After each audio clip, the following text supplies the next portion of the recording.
la masse du butane liquide dans la cartouche. Et nous donne bien sûr d'après l'énoncé, dans la cartouche étant donné que le butane se trouve à l'état liquide. Donc on a ici le volume et on a la masse volumique. On constate que le volume est exprimé en millilitres et la masse volumique est exprimée en grammes par millilitre. Voilà.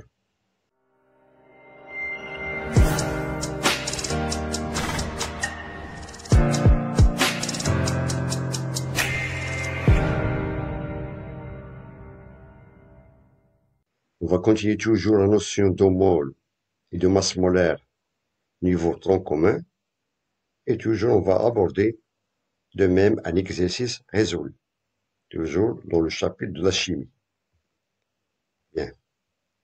Donc, l'exercice, c'est une cartouche du gaz contient un volume VB de 700 ml de butane de formule C4H10 à l'état liquide. C'est-à-dire que la cartouche, il contient 700 ml de butane à l'état liquide. Dans cet état, sa masse volumique est ρ de 0,6 g par millilitre.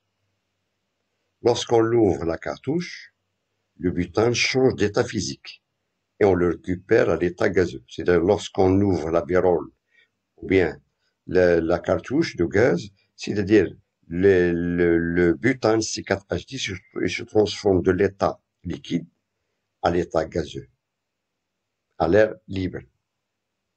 Première question, calculer la masse du butane liquide dans la cartouche. Deuxième question, quelle est la quantité de matière du butane dans la même cartouche? Voilà, la première question nous demande la masse. Deuxième question nous demande la quantité de matière, petit n. Et la dernière question, quel volume total de gaz peut-on espérer recueillir? Voilà. C'est-à-dire, bien sûr, à l'état liquide. Les données, on a la masse atomique du carbone et de 12 grammes par mol, la masse atomique d'hydrogène de 1 g par mol et celle de l'oxygène de 16 grammes par mol.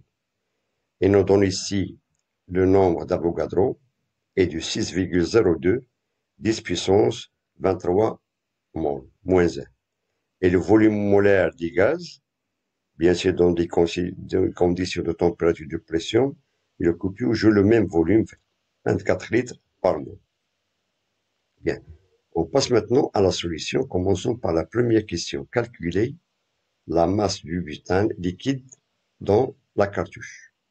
Et nous donne bien sûr d'après l'énoncé, dans la cartouche étant donné que le butane se trouve à l'état liquide.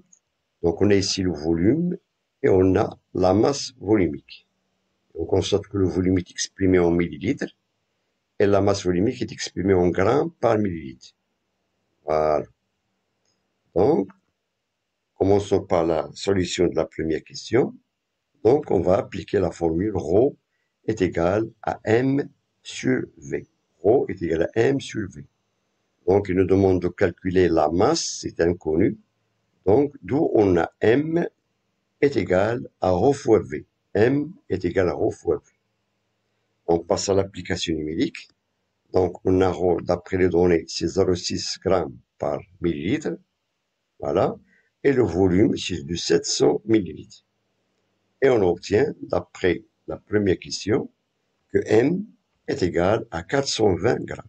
C'est-à-dire, dans la cartouche, la masse du butane à l'état liquide est de 420 grammes. Bien.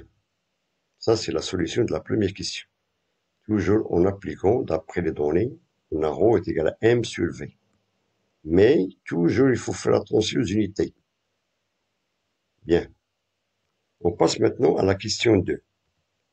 Question 2. Quelle est la quantité de matière du butane dans la cartouche? La quantité de matière.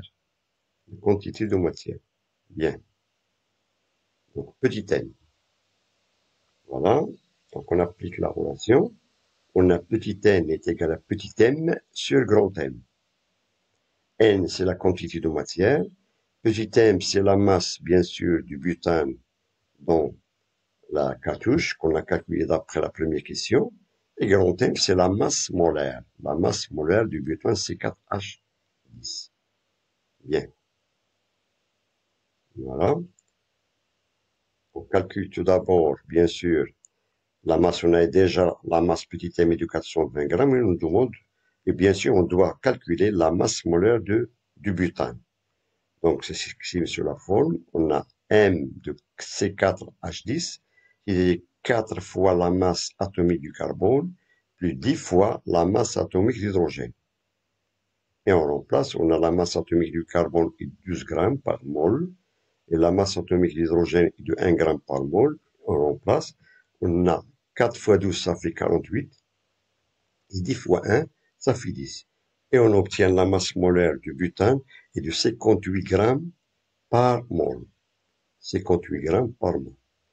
Donc, pour calculer petit m, on a déjà calculé d'après la première question, petit m, la masse est de 420 grammes, et grand M, c'est 58 grammes. Et on remplace, et on obtient N est égal à 420 sur 58. Ça veut dire que petit n est égal à un peu près, est égal à 7,24 mol. Ça, c'est la quantité de matière, bien sûr, du butane dans la cartouche. C'est de 7,24 mol de C4H10. Il nous reste maintenant la dernière question, question 3. Quel est le volume total du gaz peut-on espérer recueillir? Le volume total. Bien. Donc, on a ici petit n, on a la masse molaire des gaz, bien sûr, que tous les gaz occupent des conditions bien précises, le même volume, voilà, de 24 litres par mol. Chaque mol d'un gaz, il occupe un volume de 24 litres. Bien, pour les gaz. Et en appliquant la formule, on a petit n est égal à V total sur Vm. Donc, il nous demande de calculer le volume total. Donc, V, dans ce qu'on peut tirer sur volume V, on a petit n qu'on a déjà calculé d'après la deuxième question, et le volume molaire, dont on a V est égal à petit n fois Vm. Petit n fois Vm. Bien. Donc, application numérique, on a le volume V et on a petit n est de 7,24 mol et le volume molaire est de 24 litres par mol. Donc, on a ici le mol, la mol, pardon, et on a ici dans le volume, on a le litre par mol. Et on simplifie par mol, il nous reste le volume est exprimé en litres. Voilà, et on a le volume V est de 173,76 litres. 173,76 litres. Ça, c'est le volume total du gaz peut-on espérer recueillir, bien sûr. Voilà. Donc, je vous remercie de votre attention. Bon courage et à très bientôt. لا تنسوا الإعجاب بالفيديو والاشتراك في القناة.